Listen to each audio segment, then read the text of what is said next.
석방. 미중유의 중대방송 정오에 있으리라는 이 중대방송이 논제의 중심이 되었다. 모 중공업회사 평양 공장이었다. 아마 소련에 대한 선전포고겠지. 공무과장이 다 알고 있노라는 듯이 이렇게 말했다.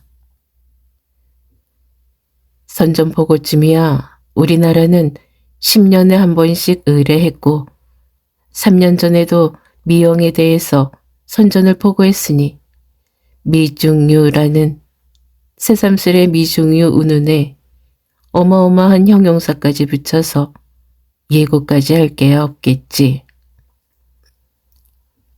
영업과장이 공무과장의 말에 반대했다. 그럼 무해란 말이야. 글쎄, 과장급의 사원들이 둘러앉아서 정오에 있을 중대방송에 대하여 이런 말들을 주고받을 때에 한평 귀퉁이에 앉아있던 급사가 혼잣말로 작은 소리로 무조건 항복 하고는 자기의 말소리가 비교적 컸던데 스스로 놀라서 목을 어깨 속에 오므렸다.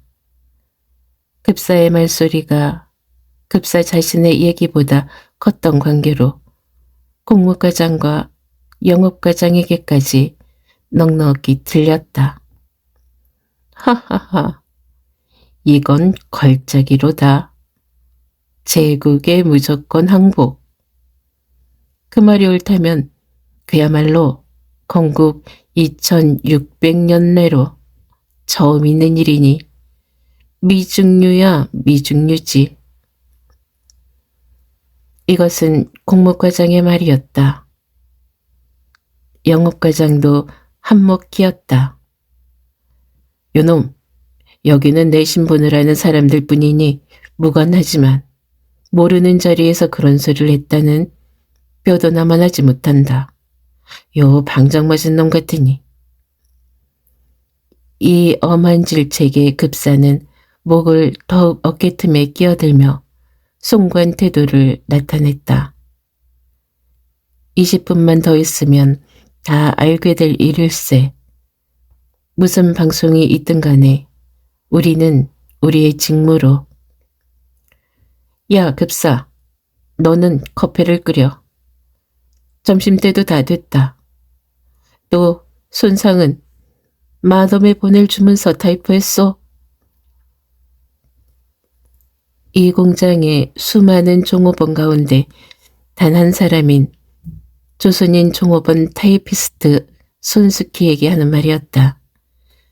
네, 지금 찍는 중이에요. 수량은 12만 톤. 그래? 고급 사원은 고급 사원이니 많지. 전쟁의 운명은 국가에 영향되고 국가의 운영은 중공업 회사에 영향되고 회사의 운명은 직접 자기네의 사생활에 영향되는 것이므로 오늘 정오에 있을 미중유의 중대방송에 관심하는 바가 컸다. 미중유라 하는 어마어마한 형용사를 붙여서 예고한 방송은 이 전쟁의 운명을 암시하는 큰 열쇠인 것은 의심할 여지가 없는 바이므로 한 하급 사원인 손수키의 중대방송에 대한 관심도 다른 일본인 고급 사원들의 관심에 지지 않도록 컸다. 내일 정오에는 미중유의 중대방송이 있을 테니 1억 국민은 한 사람도 빼지 말고 이 방송을 들으라고 예고한 그 예고의 순간부터 수키는 즉각적으로 이번 방송이 무엇일지를 짐작했다. 유구도 미군의 군해 아래 그리고 남방의 무 점령 지역도 모두 도로 저쪽 손에. 이것만으로도 인젠 그냥 말라 죽게 된 일본이었다. 소련의 참전. 이것은 일본이 이제 다 죽었다는 증거였다. 소련은 카이로 회담에는 빠졌다가는 포스담 회담 막판에야 비로소 참가했다. 포스담 선언에 한몫 끼고서야 장차 동양전쟁의 전순국 회의의 발언권을 잡을 수가 있겠으므로 허덕허덕 달려와서 회의에 참가한 것이나 소련 참가야말로 이제는 일본이 완전히 졌다는 증거가 되는 것이다. 더구나 실전에 있어서도 동양에서의 전쟁에 소련도 한몫 끼고자 병력을 시베리아로 이동하다가 그 이동을 완료하지도 못한 채로 일본의 군사행동을 일으킨 것은 소련의 병력 이동이 끝나기까지 기다리다가는 일본이 먼저 거꾸러질 형편이었다. 그렇게 되면 동양 전순국 회의에는 소련은 발언권을 가질 수 없겠으므로 일본이 채 거꾸러지기 전에 달려든 것이다. 이렇게밖에 해설할 도리가 없으므로 소련의 군사행동 개시라 하는 것은 일본은 인제 결정적으로 패배하였다 볼 수가 있었다. 꼭 이러한 때에 일본에서는 미중유의 중대방송이 있었다. 미중유라는 그 말 자체를 엄밀하게 연구하든가 사위의 정세로 보든가 오늘의 방송은 무조건 항복을 온 국민에게 알리는 보도에 틀림이 없을 것이다. 사랑하는 남편을 치안유지법 위반이라는 죄명 아래 경성 서대문 형무소에 보내고 4살 난 어린아들과 공규를 지키고 있는 수키. 남편의 형기가 7년이요. 치안유지법 위반에는 가명 가출옥의 덕택이 봉쇄되어 있는지라 상상할 수 없는 사건이 생기기 전에는 7년이라는 형기는 하루도 깎을 수가 없는 기간이다. 일본의 단죄소가 없어지든가 일본이라는 국가가 무너지든가 몇 해 전만 할지라도 일본이 무너진다든가 하는 것은 상상도 할 수 없는 일이었지만 일본을 수호하던 가미사마가 망령이 났든가 무슨 착각을 일으켰든가 해서 일본은 자멸지책을 자인하였다. 즉 세계에서 가장 가멸고 실력 있는 국가 미국과 영국에 일본이 자진해서 선전포고를 한 것이었다. 이 망령, 중국 하나를 상대로 하여서도 허덕허덕 감당하기 힘들던 것을 미영에까지 덤벼든 이 망령. 이것이야말로 일본의 자멸지책이다. 형기 7년까지 가지 않아도 인제는 되었다. 일본이 어느 날 굴복하든지 그 굴복하는 날이야말로 정치범은 죄석방이 되는 날이다. 눈은 감감히 기다리는 때에 이 중대 방송이다. 미중유의 중대 방송이라 하면 지금은 시국주의상 전면적 굴복으로 판단하는 것이 떳떳한 일이거늘 여기 일본인 과장들은 어쩌면 아직도 그 생각을 하지 못하는가? 아직도 땅꿈을 꾸고 있는가? 가련한 일본인들아. 정오. 몇 군데 준비해 놓은 확성기 앞에 온 종업원들은 모여들었다. 확성기를 통해 들리는 방송. 그것은 지극히 명료하지 못한 음조에다가 잡음까지 많이 섞여서 마디마디를 똑똑히 알아들을 수는 도저히 없었지만 불명료한 가운데서도 위아래를 따져서 간신히 알아들은 바에 의지하건대 방송한 사람은 직접 일본 황제 자신이요. 방송 내용, 지금 할 일 없이 포츠담 선언을 수락한다는 것이었다. 일본으로 따지자면 얘기하였던 바라 새삼스레 큰 감격을 받지 않을 것이지만 그 불명료한 한마디 한마디가 쿡쿡 수키의 가슴에 울려들었다. 이제는 조선도 해방이로다. 내가 일찍이 보지도 못한 나라, 내 남편도 보지도 못한 나라, 우리가 세상에 나오기도 전에 소멸한 나라, 부모님이 그렇게도 사랑하시던 나라, 남편이 그 해방 독립을 위하여 현재 7년이라는 형기로 구역을 하는 나라.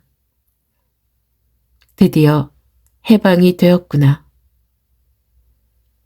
일본 제국의 신민이라는 명예 있는 지위를 끝끝내 부인하고 나라 없는 사람으로 자처하던 남편은 오늘날 옥중에서 이 소식에 얼마나 기뻐할까. 자, 어서 서울로 달려가서 해방된 나라에 추록하는 그 일을 맞아야겠다. 제 아버지가 이복한 뒤에 세상에 나서 아직 아버지의 품에 안겨보지도 못한 어린애를 아버지 앞에 자랑해야겠다. 공장장을 비롯하여 한 공원에 이르기까지 방송을 다 들은 뒤에는 뒤죽박죽이었다. 한숨에 전 패국으로 떨어진 일본의 한 분자인 이 공장. 그들은 은행이며 각 금융기관에 맡겼던 예금 저금을 모두 찾아내어 분배하려는 모양이었다. 막판에 돈이나 나누어 먹고 꼬여지자는 이 전패민족의 야비한 꼬락서니를 견눈으로 보면서 수키는 자기 집으로 돌아왔다. 어서 시어머님께도 이 기꺼운 소식을 알려드리고 그리고 자기는 어린 자식을 데리고 추록하는 그 일을 맞으러 경성으로 달려가려는 것이 수키의 플랜이었다. 이러한 국제상의 위대한 변동 아래서 그 교통기관은 그냥 여전할까? 적지 않은 불안을 품고 수키가 그의 사랑하는 아들 일라미의 손목을 끌고 평양역까지 이르러 보니 좀 혼잡하기는 하나 기차의 운행은 여전하였다. 혼잡한 기차, 추록하는 남편을 만나려는 독한 결심이 아니고는 도저히 얻어 탈 수 없는 혼잡한 기차에 수키 모자가 몸을 실은 것은 이튿날 오정경이었다. 근 4년 만에 이제는 내 나라라는 국가를 얻은 해방의 대중은 보기에도 씩씩하고 희망에 넘치는 태도와 표정이었다. 국가의 해방과 동시에 마음에서 관대심과 여유가 생긴 모양으로 수키의 모자가 기차의 자리를 못 잡아 두리번거릴 때에 수키 모자를 위하여 세 군데서 다투어 자리를 내주었다. 반갑습니다. 참 반갑습니다. 일찍이 서로 알지도 못하던 사람끼리 주고받는 인사. 과연 사해동포의 아름다운 풍경이었다. 이 기차에 몸을 실은 수백 수천의 군중. 그들의 목적지는 대개가 서울이었다. 그들의 주고받는 이야기로 미루어 보자면 그들이 서울로 가는 데에는 무슨 특별한 용무가 있는 바가 아니었다.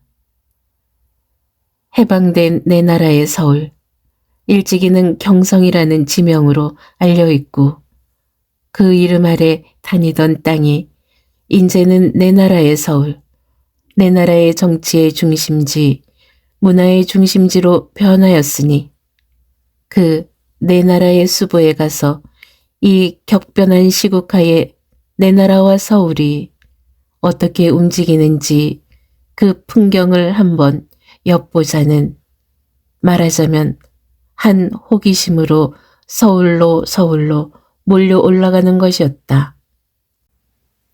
이러한 막연한 목적으로 서울로 올라가는 무리는 나이는 30 안팎의 청년들, 법률적으로 말하자면 조선 내지 한국이라는 국가는 소멸되고 일본 제국에 합병된 뒤에 출생한 사람들로서 나면서부터 일본인인 그들이지만 그들의 어버이가 그들에게 물려준 조선인으로서의 혈맥의 탓으로 오늘날 조선의 해방에 이렇듯 감격과 환희를 느끼는 것이었다.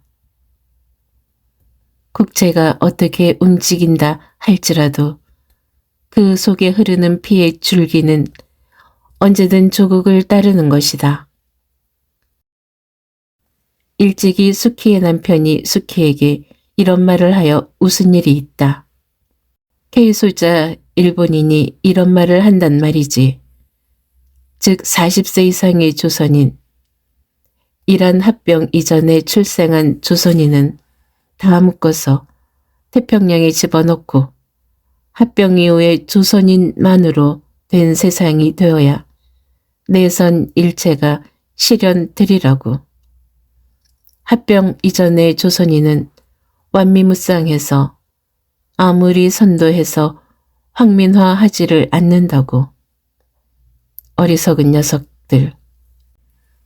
합병 이후에 출생했기 때문에 더욱 보지도 못한 조선을 애타게 그리며 사모하며 그 조국의 복묘를 위하여 서슬이 하늘 끝에 닿는 일본 제국에 항쟁하며 가능성 없는 투쟁. 당시로서는 절대로 가능성이 없었다. 생애를 바치던 남편의 가능성 없는 희망이 오늘날 돌연히 현실로서 3천만 조선인 앞에 나타난 것이다. 조선의 피를 물려받은 젊은이 무엇으로 설명하랴. 기차 안에는 이 귀퉁이 저 귀퉁이 한 무리씩 모여서 어제 정오 일본 황제 유인의 울음 섞인 방송 직후에 각곳에서 생겨난 일본인들의 광태 추태들을 이야기하며 웃어댔다. 사흘 전만 하여도 이런 소리는 감히 하지도 못하였거니와 하려 하면 쉬쉬 사면을 살피고 딴 사람이 들을세라 소곤거렸어야 하던 이야기를 팔도 사람이 다 모인 기차 안에서 큰 소리로 할 수 있게 된 이 자유만 하여도 이것도 벌써 해방의 덕택이었다. 좌우편에서 자변이 들리는 이야기들에 귀를 기울이고 있다가 수키는 허리를 굽히며 사랑하는 아들 일남이의 귀에 입을 갖다 대고 작은 소리로 물어보았다. 우리 지금 어디 가는지? 서울. 일남이는 눈을 찢어 어머니를 보면서 대답하였다. 서울은 무엇하러 가는지? 아버지 뵈러.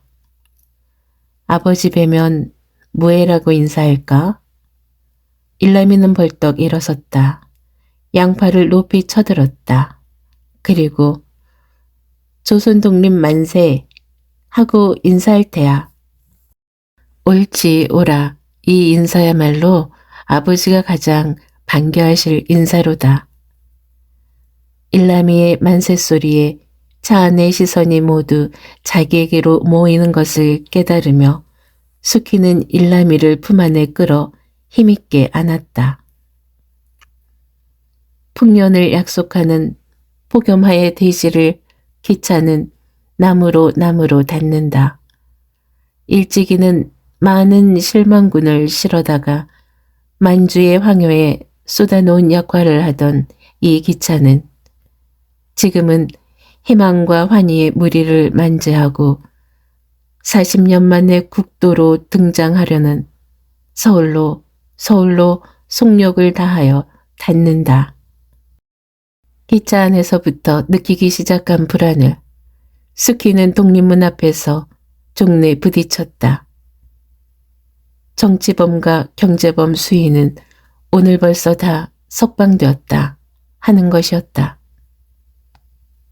이 얘기는 하였던 바이지만 석방이란 반갑기는 반가웠다.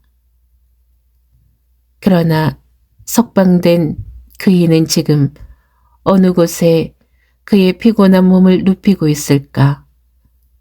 허덕허덕 달려왔지만 몇 시간 늦었다.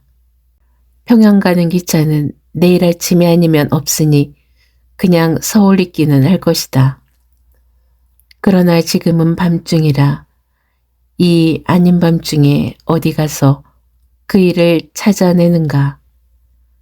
홀몸도 아니요 4살 난 어린애를 데린 수키는 형무소 앞에 망연히 서 있었다.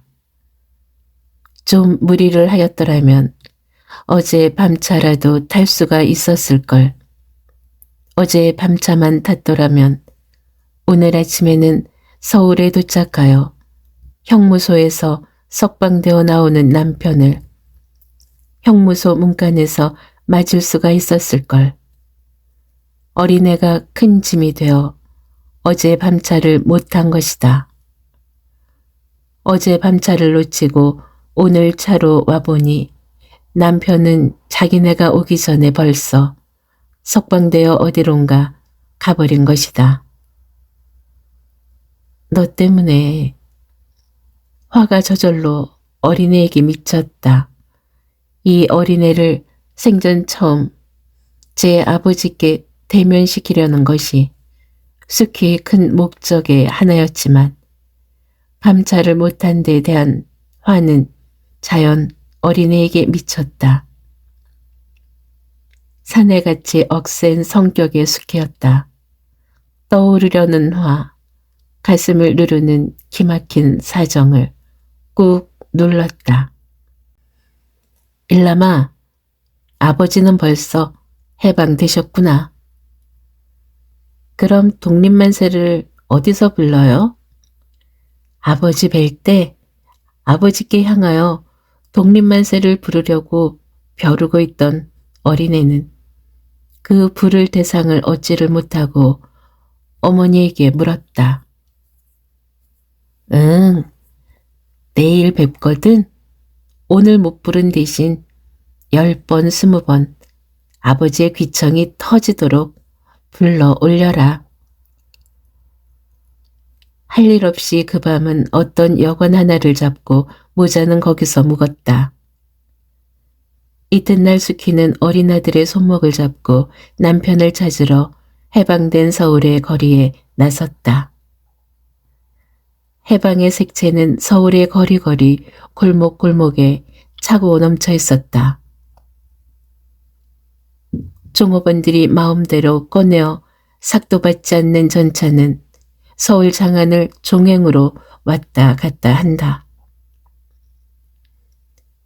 일찍이 내 세상이라고 어깨를 주워들고 활보하던 일본인들은 죄 어디 박혔는지 어찌어찌하여 강간 보이는 일본인들도 모두 일본인인 제 본색을 감추고 얼굴을 숙여 감추고 숨어 다닌다. 근 40년 만에 호기 있게 펄럭이는 태극기 아래로 그대로 자기의 존재를 알리는 듯 시위적으로 횡행하는 패전 일본 군인을 만지한 화물 자동차도 자기 딴에는 시위 운동인지 모르나 조선인의 눈으로는 가련하고 비참한 마지막 발악으로 눈에는 보이지 않았다. 전패자의 비참한 꼬락서니는 일찍이 그들의 식민지였던 조선 경성에서 가장 대차적으로 가장 명료히 드러나고 있다.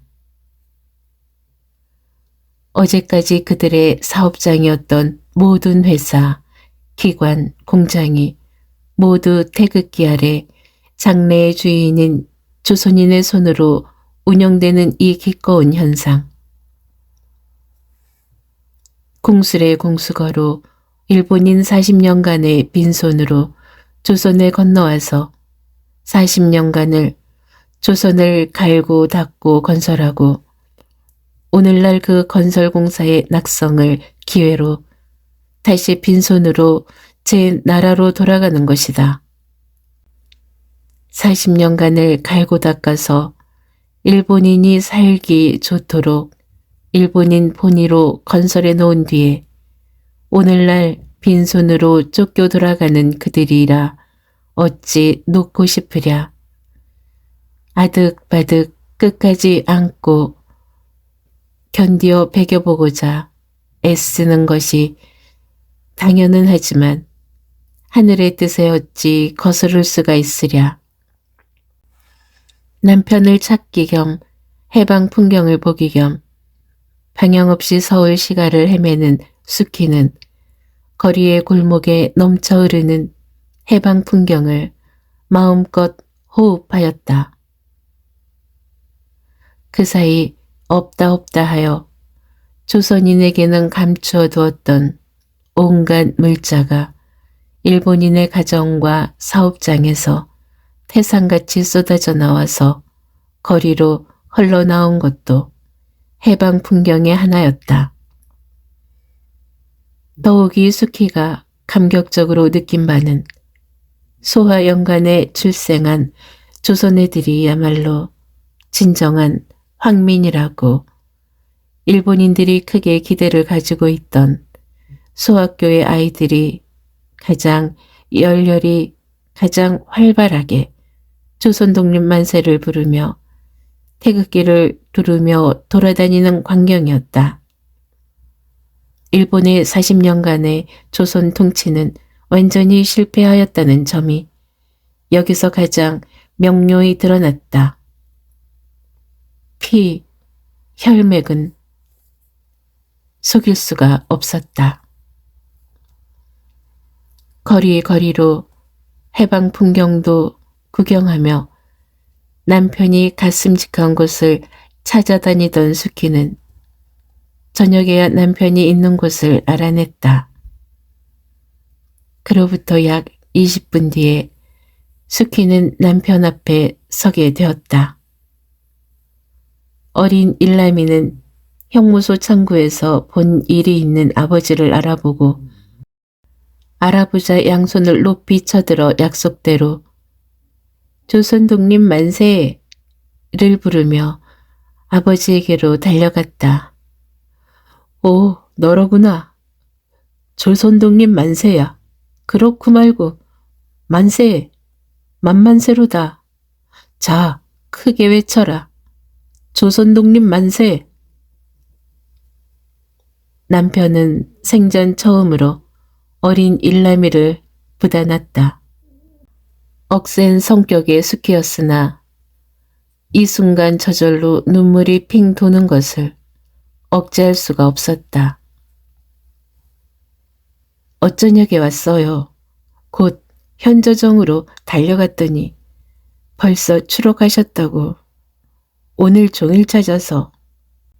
밤의 진실로 오래간만에 내외는 아들을 가운데 놓고 오붓하게 마주 앉았다. 당신의 숙망 이젠 이루었구려. 하는 아내의 말에 남편은 단연 머리를 가로저었다. 아니, 이제부터야. 일본의 세력은 조선을 떠났다 하지만 지금 다시 새로운 힘이 조선의 위에 씌워질게요. 그것 때문에는 더욱 큰 항쟁이 필요할게요.